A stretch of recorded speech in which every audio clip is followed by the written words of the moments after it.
네, 안녕하십니까. 형소법 강의를 계속하겠습니다. 자, 여러분들, 공소장 일본주의 지금 이제 마지막 단계입니다. 적용범위인데, 요게 이제, 시간적 적용범위. 몇 페이지죠? 잠깐, 이거 네. 페이지부터 확인합시다. 373페이지부터 할게요. 373페이지. 적용범위. 여러분, 요거는 제가 했으니까, 시간적 적용범위, 시간적 적용범위요. 시간적 적용범위. 공소제기 이후까지, 공소제기 전까지만. 1회 공소제기. 여러분, 나 쓸게. 1회 공소제기에만, 공소제기 방식이니까 공소제기시만 해야지 공소제기 이후에 적용 안 돼요. 그래서 보시면 되고, 그 다음에 여기서 이제 요 두 번째부터, 여기서부터가 이제 대상범위인데, 시간적 범위, 그 다음에 또 이 약식명령사 대상범위인데, 여러분, 요게 함선 선생님은 책이 정말 잘 돼 있고, 그 다음에 이제 다른 선생님 책에 보면 무식한 책이 많아서, 기출에 소개한 무식한 책도 있기 때문에, 요거 여러분하고 저하고 살펴볼 건데 어떤 거냐면, 여러분 집 한번 보십시오. 검사가 수사를 마치고, 자료 수사를 마치고, 할 수 있는 게 두 가지 방법이 있다는 거예요. 첫째가 어떤 거냐면, 구공판. 여러분, 이 구공판이, 요게 공소제기입니다. 정확히 알아두셔야 돼요. 공판을 구하는 거예요. 구공판. 공판에 주세요. 이게 뭐죠? 우리가 아는 공소제기입니다. 우리가 아는 그 바로 일반적인 공소제기가 바로 구공판이에요. 그러면 법원은 절대 혼자 재판할 수 없으니까 법원은 공판기를 엽니다. 법원은 공판기를 열어요. 그리고 이 맨 첫 번째 공판기일이 제1회 공판기일이 되는 거니까 당연히 공소를 제기할 때는 공소장을 제출해야 되고 증거물은 1회 공판기일에 내라. 이게 바로 우리가 지난 시간까지 공부한 공소장 일본주의 아니었습니까? 그런데 검사의 옵션은 이것만 있으니까 구공판은 당연히 공소장 일본주의, 공소장 한 장을 제출하고 얘 일본주의가 적용이 되는 것입니다. 일본주의 적용이 되는 거야. 문제는 공소장 일본주의가 아니라 검사가 공소를 제기한 다음에 구약식이 있다는 거예요. 약식 명령을 청구할 수 있다는 거예요. 약식 명령을 청구할 수 있다는 거예요. 약식 명령을 청구할 수 있다는 겁니다. 이게 뭐냐면 서면심리에서 벌금이 나오는 거예요. 그러니까 여러분 공소제기에 다른 형태, 구공판이 있고 구약식이 있다는 거예요. 제가 여기까지 했는데 여러분 구약식은 서면심리하니까 공판기일에 안 열려요. 공판기일이라는 말 자체가 없는 거야. 구약식에는. 그러니까 당연히 벌금형 등이 선고되는 거니까 공판이 안 열리죠. 그래서 우리가 지난 시간까지 공부한 건 어떤 거냐면 이거 빨간색으로 할까요? 약식 명령을 청구하는 때는 청구와 동시에 하는데 필요한 증을 제출하죠. 왜? 이게 서면심리니까. 그래서 공소장을 예외로 인정한 것이다. 그래서 약식 청구할 때는 당연히 동시에 여러분 약식만 이게 구약식이야. 이 구약식과 동시에 증거서류 반을 제출할 때 하더라도 공소장 일본 유발 할 수가 없다는 거죠. 할 수가 없다는 겁니다. 여기까지 지난 시간 한 거예요. 약식명에는 공소장 일본주의라는 말이 있을 수가 없습니다. 여기까지 이해되시면. 그런데 그럼 조심해야 돼요. 두 가지 여러분 잡아야 돼. 벌금이 나온 다음에 여기서 정식 재판을 청구했어요. 정식 재판을 청구했다고요. 정식 재판을 청구했었어도 이 정식 재판 청구는 이거는 여러분 불복이지 공소 제기가 아닙니다. 이해됩니까? 약식명에 요 라인이 공소제기 라인인 거지. 공소제기랑 유사한 라인인 거지. 벌금이 나와서 정식재판 청구했다. 그거는 공소제기가 아니라 불복이라고요. 뭐라요? 불복입니다. 여기까지 이해되시나요? 그러면 여러분 잘 봐요. 공소장 일본주의의 원칙은 뭐냐면 공소가 제도 1회 공판기일까지는 1회 공판기일 여기에 증거 제출하라 이렇게 되는 거니까 공소 제기 전까지는 공소를 제기했더라도 1회 공판까지는 증거를 검사가 보관하라. 증거를 검사가 보관하는 게 공소장 일본주의의 정신이에요. 공소장 일본주의는 검사가 공판을 청구했으면 일단 증거 서류를 법원에 제출하고 공소장을 제출했지만 증거 서류는 내가 갖고 있다가 나중에 언제 1회 공판기일에 증거 서류를 제출해라. 이게 바로 공소장 일본주의라는 거죠. 그 얘기는 1회 공판기일 전까지는 서류를 검사가 보관하라. 이게 그러니까 즉 요거 표현에서 검사 보관이 공소장 일본주의 핵심적인 내용이라는 거예요. 그런데 이 약식은 벌금이 나오고 정심판을 청구했다. 이건 불복이기 때문에 공소장이 아니죠. 이때는 자, 요거 정심판 청구가 됐더라도 서류를 다시 검사한테 돌려보낼 필요가 없어. 이미 끝났어. 공소 끝났어. 그래서 법원이 증거서를 반환하지 않고 계속 보관한다. 즉 검사한테 돌려보낼 필요가 없다는 거야. 이미 공소장 일본주의는 지난 흘러간 무리야. 다 끝나가. 그러니까 법원이 계속 법원이 보관해도 보이세요? 그 이전에 이미 적법하게 제기된 공소 절차가 위법하게 된다고 할 수 없다는 거죠. 이미 요 라인에서 공소가 다 끝났기 때문에 여기서 계속 불복이니까 법원이 계속 검사한테 돌려보낼 필요가 없다는 겁니다. 이해돼요? 이걸 다음이랑 비교해야 돼. 요 판례 꼭 기억하시고요. 이 판례 별표 세개 집에서 꼭 기억하시고, 별표 세개 집에서 꼭 기억하시고. 그래서 여러분, 약식명령에서 정심판 청구돼도 공소장 일본주의가 적용되는 게 아니기 때문에 뭐 서류를 검사 보관하는 이런 할 필요가 없다는 거예요. 그냥 법원이 보관해서 재판 진행하면 된다는 겁니다. 여기까지 이해되십니까? 그런데 문제는 뭐냐면, 사실 문제는 뭐냐면, 요거야. 법원이, 요거야. 법원이 약식명령을 탈 수 없거나 부적당하고 이제 판례가 없는데, 부적당한 거야. 약식명령이 부적당한 거예요. 그래서 쓸게. 즉, 징역형 등을 선고해야 돼요. 징역형 등을 선고. 그러니까, 원래 벌금으로 끝나야 되는데, 이게 보니까 법원이 보니까, 야, 얘는 벌금으로 끝날 놈이 아니에요. 징역형을 선고해야 하는 사안이에요. 징역형 등을 선고하는 사안이지. 이렇게 되면 이거는 약식명 할 수가 없어요. 그래서 약식명이 부적당한 거야. 그러면 공판으로 가야 돼요.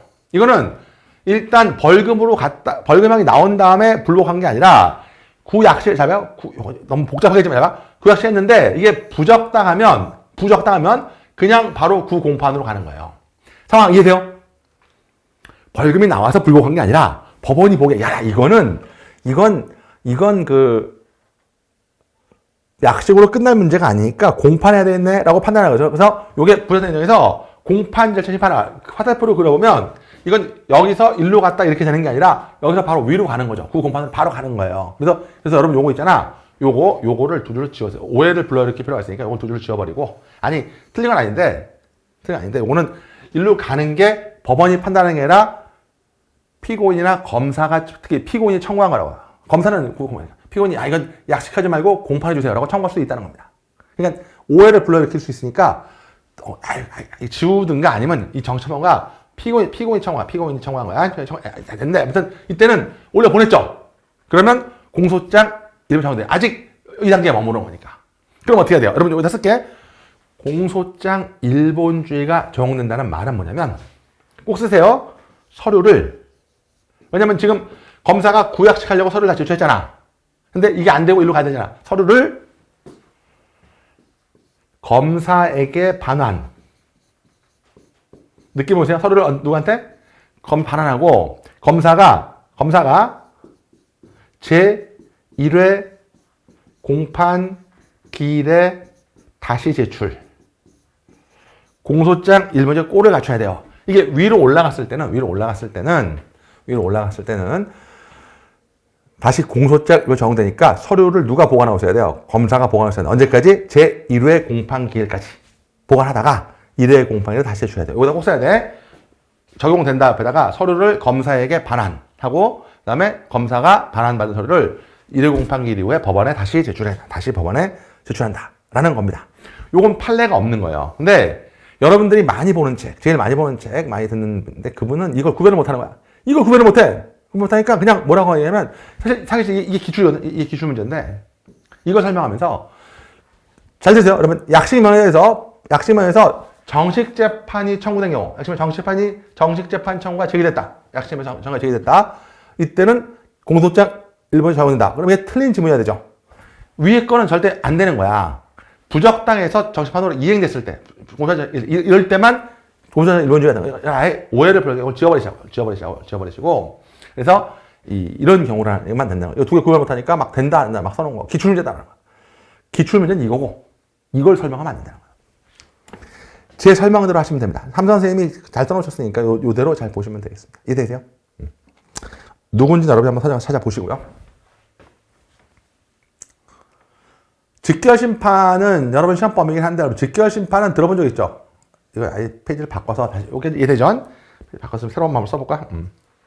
직결심판인데 여기 답이 잘 나와 있네. 다 됐고요. 직결심판은 경찰서장이 청구하는 거예요. 즉결심판은 경찰서장이 청구하는 거니까 애당초 공소제기가 아니죠. 아니 공소제기가 아니니까 공소장 1번이 적용될 리가 없죠. 아니 공소제기가 아닌데 공소장 1번이 적용될 수가 없지 않습니까? 하지만 이것도 마찬가지야. 즉결심판이 나오고 정식재판 청구가 있던 경우다. 이런 경우도 마찬가지. 이것도 불복이죠. 똑같아요. 이것도 써볼게요. 불복이야. 불복이니까 그냥 계속 법원이 갖고 있으면 돼요. 법원이 갖고 있으면 되니까 공소장 1번지가 배제된다까지. 여기다가 약식 명령과 동일이라고 씁니다. 약식 명령과 동일 이렇게 쓰시면 되겠습니다. 되십니까? 이 얘기는 예상 똑같은 판례니까 여러분 한번 읽어보시면 돼요. 됐죠? 그래서 아예 우리 함 선생님은 여러분들이 헷갈릴까봐 이렇게 썼습니다. 약식 절차와 즉결심판에 대해서는 공소장은 적용되지 않는다. 그냥 이렇게 해도 상관없어요. 저를 믿으세요. 그러니까 이렇게 써도 여러분 시험에 틀리지 않습니다. 약식 않는다. 더 정확하게 말하면 증거 서류를 계속 법원이 보관한다. 이렇게 알아둬도 크게 틀리진 않습니다. 다만 요거의 유일한 예외가 뭐라고요? 예외를 말하면 헷갈릴까봐 제가 말하기 두려운데 그래도 여러분 우리는 심화반이기 때문에 우리는 심화반이니까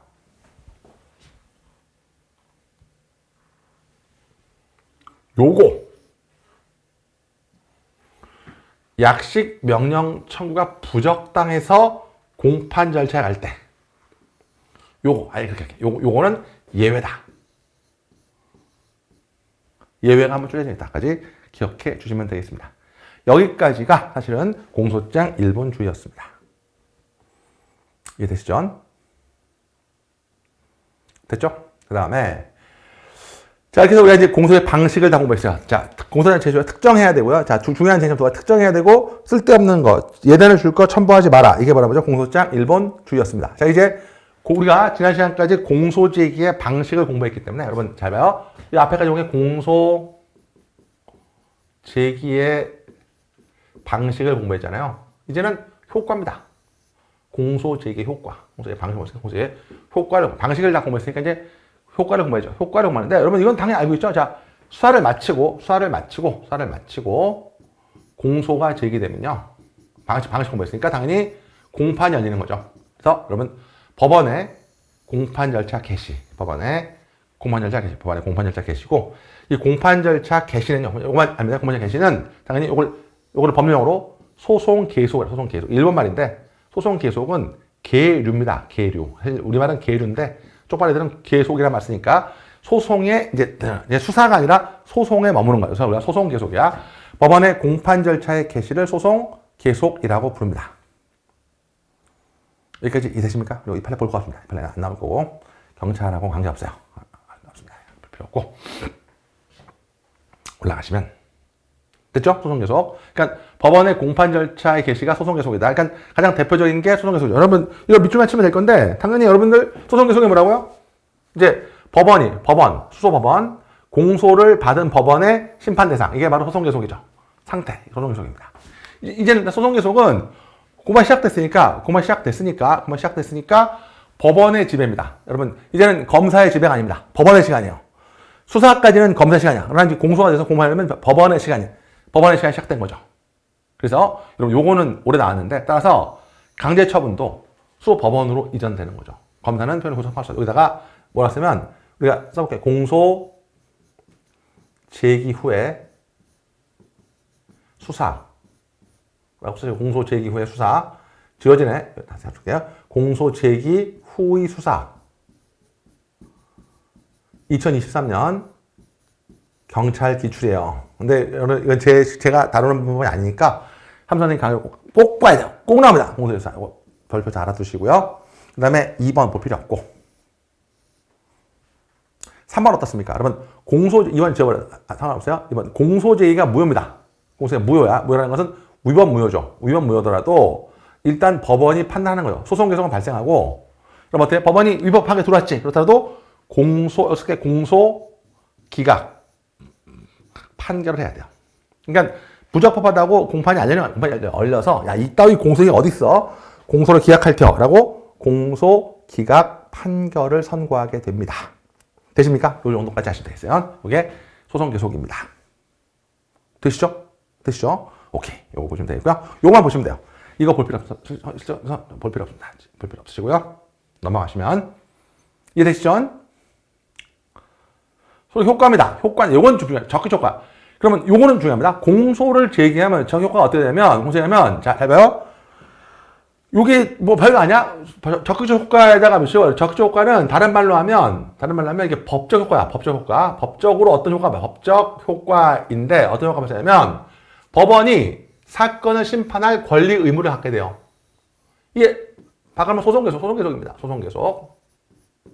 반대로, 검사와 피고인은 타서서 심리에 관여해서 심판을 받아 권리를 발생하는 거죠. 그럼 밑줄만 치면 돼요. 내부적 효과라는 말 보실 필요 없어요. 내부적 효과, 법적 효과는 그래서 소송 계속이 발생하게 되는 거죠. 그러면 소극적 효과입니다. 소극적 효과는 뭐냐는 것은 소극적 효과는 이 법원이 재판하니까 다른 법원은 재판하면 안 돼. 그래서 이것은 다른 법원, 동일 사건에서 다시 공소를 제기할 수 없다. 그러면 이게 바로 이중기소 금지고, 요거는 외부적 효과, 외부적 효과라고 하는데, 요거는 다른 법원에 대해서, 다른 법원은 재판할 수 없는 거죠.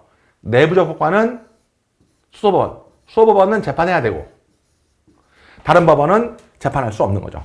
수소법원은 재판을 해야 되고, 다른 법원은 재판할 수 없고, 이게 소극적 효과 이렇게 된다는 겁니다. 여기까지 이해되죠? 그러면 여러분 잘 보세요. 여러분, 동일법원, 여러분, 동일하다는 같은 법이냐? 같은 법원에 이중기소했다. 그러면 법원은 앞에 것만 재판해주면 돼요. 느낌 오세요? 같은 법원에 공소를 2번 했어. 그러면 앞에 것만 재판하면 되고, 뒤에 거는 재판할 필요가 없겠죠. 이건 다른 법원. 뒤에 거 재판할 필요가 없겠지? 그렇지 않나? 그러면 공소기각하는 건데, 여러분, 같은 법원이니까 너무 재밌잖아요? 거기에 피고인이 있습니다. 피고인이 있어요. 피고인이 있으니까 판결이야. 검사도 있고 피고인도 있으니까. 여러 번 말하고 있는데. 그러니까 동일한 법원에 사건이 2번 계속되면 법원은 앞에 것만 재판하면 되고, 뒤에 거는 공소기각 판결을 선고해주면 됩니다. 맞습니까? 판결을 선고해주면 돼요. 맞죠? 그런데 이번에는 다른 법원에 2번 기소가 된 거야. 그러면 여러분이 사문이 됐고요. 먼저 공소를 받은 법원이 심판합니다. 이렇게 정리할게. 만약에 높낮이가 있으면 합의부가 재판하고. 그러니까 사물관할이 경합한다는 얘기는 높낮이가 있다. 그러니까 단독 판사도 있고 합의다. 그럼 누가 재판하면 돼? 합의부가 재판하면 높은 법원이 하면 돼요. 합의부가 재판하면 됩니다. 그런데 토지관할 경합단. 토지관할이 경합한다는 얘기는 사물관할은 똑같다는 거죠. 이것만 쓰면 돼요. 토지관할 경합에다가 밑줄치고 사물관할은 동일이라고. 사물관할은 동일한 거야. 제가 나중에 관할 아직 안 했으니까 써만 놓으세요. 이때는 선착순에 따라 해결하는 건데, 그러면 높은 법원이 하건, 그러면 단독 판사나 후순위 법원은 재판을 못 하잖아. 재판을 못 하니까 심판할 수 없게 된 법원은 공소를 기각해야 돼요. 공소를 기각해야 되는데, 여러분, 저쪽 법원에 피고인이 가 있어요. 법원이 2개잖아. 법원이 2개니까 저쪽 법원에 피고인이 가 있으니까 이쪽 법원에 피고인이 없습니다. 피고인이 없어요. 그러니까 공소기각 결정이죠. 자, 같은 법원에 하면 이걸 바꿔내요. 공기판. 왜냐면 같은 법원에 2번 했을 때 2번째 거는 재판을 못 하지만 어쨌든 피고는 있잖아요. 어쨌든 피고는 있기 때문에 공소기각 재판을 합니다. 공소기각 재판을 하는데, 판결을 하는데, 여러 개의 법원에 이중기소가 되어 있는 경우라면, 저쪽 법원에 갔을 때 못하는 법원, 요걸 물어본다. 못하는 법원은 공소를 기각해야 돼. 재판 못하지만 판결이 아니라 결정이죠. 누누이 말했죠. 다시 한번 마지막에 말씀드릴게. 법원에 검사도 있고 피고인도 있으면 판결. 둘 중에 하나가 없으면 결정. 이렇게 되는 거죠. 자, 피고인이 국회의원이에요. 국회의원은 사람 같지는 않지만 사람이죠. 공소, 기각, 판결. 돌아가셨어요. 무당이라도 부를까? 그건 안 되는 거잖아요. 공소, 기각, 결정. 이런 식으로 알려두면 되겠습니다. 의외로 중요합니다. 이거 보시면 될 것 같고요. 자, 그 다음에 이제 요게 바로 소송 계속이 법적 효과입니다. 소송이 법적 효과예요. 여러분 메모할게. 여기 공소시효의 정지인데, 이 공소 정지는 요거는 사실상 효력이에요. 사실상 효력. 법적 효과는 소송 계속이고, 시효 정지는, 원래 시효라는 게, 나중에 하시면 시효라는 게 사실상 문제, 사실의 문제이기 때문에 사실상 효과다. 사실상 효과라고 효과라고 적어주시고요. 시효 정지 사실상 효과입니다. 이해되십니까? 시효 정지. 그래서 이 공소를 제기하면 소송 계속이랑 공소시효 정지가 돼 있다는 거죠. 이렇게 정리하시고요. 여기 있는 얘기들, 여기 있는 얘기들은 이 조문은 지금 보실 필요 없고요. 보실 필요 없고 뒤에 나올 테니까 이 판례도 여기서 보실 필요 없습니다. 여기서 보는 건 낭비죠. 그래서 여기까지가 효과고, 여러분 오히려 있잖아요. 요 부분점에다가, 여기 몇 페이지죠? 375페이지 부분에다가 제가 지금 칠판에 써드리는 걸 좀 메모를 하실 필요가 있을 것 같습니다. 어떤 거냐면, 공소 제기의 효과. 1번, 법적 효력. 소송, 계속. 이중기소, 금지. 요 두 개입니다. 자, 예순간. 그리고 여러분 소송 계속을 네모로 보시면 돼. 이중 계속의 금지는 공기결 공익판을 묻는 거야. 그러니까 소송 효과는 법적 효력, 소송 계속, 이중 계속 금지 이렇게 되는 거고요. 그다음에 2번 사실상 효력. 사실상 효력. 사실상 효력. 법이 아니야. 사실 효력입니다. 사실 효력은 공소시효 정지. 기억하시면 되겠습니다. 이렇게 요거를 여기다 메모하시면 돼요. 각적으로 볼 필요 없고, 뒤에 시효정지가 나오니까. 그러니까 여러분들 공소를 제기하면 이런 두 가지 효과가 있다는 거죠. 여러분이 경찰 시험을 붙으면, 경찰 승진을 하거나 간부가 되시면 두 가지죠. 일단 경찰관이 됩니다. 이게 법적 효과죠. 이해되세요? 두 번째, 효과가 뭐냐면, 이제 더 이상 여러분을 아무도 얕보지 못할 겁니다. 여러분에 대한 어떤 모함과 탄압, 멸시 이런 것이 중지되죠. 시효 정지예요. 이거는 법적이 아니라 사실상 효력이 되는 겁니다. 효력이 되는 거야. 다시 한번, 여러분이 경찰이 돼서 출근할 수 있는 거, 법적 효력. 아무도 여러분을 얕보지 못하는 거, 사실상 효력. 이렇게 되는 거죠. 이게 이제 법적 효과와 사실상 효력이 있는 것이고요. 두 개가 다 있는 거야. 그래서 소송 계속, 공판 개시 이렇게 되는 거고, 하나만 더 욕심을 내면, 여러분 경찰 되면 출근은 여름만 하는 거죠. 출근은 여름만 하기 때문에 법적 효력은 이걸 쓸게요. 오직 피고인에 대해서만 미칩니다. 피고인만 올리야. 피고인에 대해서만 미치는 거야. 법적 효력은, 그러니까 재판을 받는 건 피고인이죠. 경찰이라고 출근하는 사람도 여러 번 출근하는 거야. 그러니까 법적 효과는 편한 사람 미치는 거야. 나 사실 효력, 이 공소시효 정지는 여러분만 멸시할 수 없는 게 아닙니다. 이제 여러분 부모님도 아무도 얕볼 수 없어요. 아들이 경찰 간부라며. 이해돼요? 이 시효 정지는 피고인은 물론 공범까지, 피고인과 공범한테 다 미칩니다. 요거 시효 정지는 공범까지, 공범에 공범까지. 그래서 여기에 여러분들 보이세요? 공범, 시효 정지, 다른 것만 효력이 있죠. 요게 나오는 거예요. 그러니까 이게 사실상 효력이기 때문에 그런 겁니다. 요 정도만 일단 기억하시면 되겠어요. 그래서 이 공범한테 미치는 낙까지 알아두면 좋겠어요. 법적 효과, 사실 효과라고 알아두시면 돼요. 여기까지가 공소 효과입니다. 공소시효는 다음에 한번 몰아서 다시 공부할 거니까 그때 보시기로 하시면 돼요. 됐고요. 넘어갈게요. 심판 범위 한정인데 요거는 이론 문제니까 계속 안 나오니까 요것만 기억하시면 돼요. 어떤 거냐면, 여러분 심판 범위를 네모로 보시고, 요게 공소사실입니다. 공소사실. 더 정확하게 말하면 특정된 거죠. 특정된 공소사실. 이걸 왜냐면 법원은, 여러분 써볼게요. 법원은 수동적이한, 검사는 능동적입니다. 요것만 기억하면 능동적. 그래서 법원은 검사가 공소를 제기한 피고인 변호사에 대해서만 심판할 수 있다는 거죠. 검사가 공소 제기 안 하면 심판할 수 없다는 거예요. 이거를 불고불립입니다. 불고불립. 그래서 결국 있잖아요. 이 법원의 심판 범위 내지 심판 대상은 요걸 네모로 묶으시고 한정하는데, 요건 결국 검사가 결정하는 거야. 검사가 결정하는 거야. 심판 대상은 검사가 공소를 제기해서 결정하는 거예요. 법원이 결정하는 게 아닙니다. 검사가 결정하는 것이고, 그래서 여러분들 요약하면 이 불고불리의 이 고자를 한문으로 이렇게 쓰는데, 이 고가 바로 공소야. 공소. 리는 한문으로 이렇게 쓰는데요. 리는 공판이에요. 그러니까 공소 없으면 공판 없다. 공소 없으면 공판 없다라는 거예요. 공소 없으면 공판 없다는 것입니다. 이해되십니까? 그러니까 검사가 공소를 제기해 준 것만 심판할 수 있다는 거예요. 그래서 여러분 이제 뒤에 또 계속 나올 텐데, 여러분 요건 이제 공소판에 나올 테니까 요것만 기억하시면 돼요. 그리고 빨리 지금 너무 어려우니까 보지 마시고, 요거 밑줄게. 불고불리의 원칙상 검사 공소를 심판할 수 없고, 법원은 검사가 공소를 제기한 사건만 심판해야 됩니다. 요건 앞에 다 요거만 기억하시면 되겠어요. 앞에 다 했으니까. 됐나요? 그 다음에 요거 묶으시고, 어떤 걸 기준이냐? 여기다가 종합적 고려. 그러니까 공소기재뿐만 아니라 검사의 주관 내용도 종합적으로 종합적으로 한다. 그 다음에 명확하지 않는다. 그러면 이렇게 묶으시고 석명 의무. 석명 의무. 명확하지 못했다. 명확하지 못했다. 한 거야. 성명 의무까지 쓰시면 되겠습니다. 그러니까 종합적으로 판단해서 명확하지 않으면 서명한다. 이거는 앞에서 한 거니까 가볍게 보시면 됩니다. 요 판례는 지금 보지 마시고요. 이렇게 알아두시면 되겠습니다. 됐죠?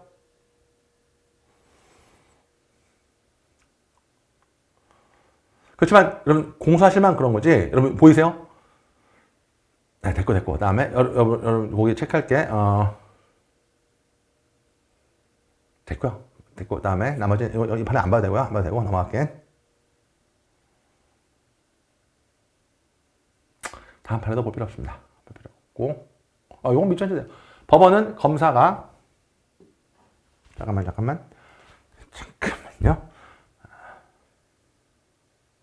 요거는 밑줄게. 요거는 밑줄만 치면 될 것 같은데요?